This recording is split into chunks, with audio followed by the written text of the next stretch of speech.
kalau kita dah masuk sesuatu band tu, kita sayang nak tinggal sebab macam adik-beradik kan.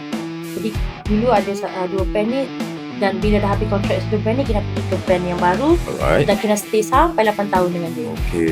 Bertukar ganti musician yang masuk, dan musician tu lah yang ajar kita vokal, pianonya dekat situ. Jadi benda dulu dan sekarang, zaman sekarang dan dulu adalah berbeza. You kena struggle dulu nak jadi seorang penyanyi. You kena betul-betul boleh menyanyi. Dan sekarang you tak boleh menyanyi pun you boleh jadi penyanyi. Itu beza zaman sekarang. Jadi yang tak boleh menyanyi ni mengganggu kita punya cari rezeki dengan yang boleh menyanyi. Kerana apa? Mereka lagi harga mahal daripada kita. Dia mengganggu market juga. Macam itulah. Jadi sekarang ni kita tengok zaman berbeza.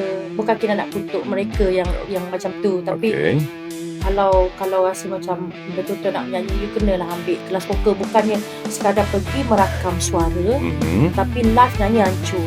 Kita tak nak macam tu bang. Jadi kalau nak nyanyi, cari sendiri. Kalau suara tak boleh nyanyi, jangan jadi cari tak.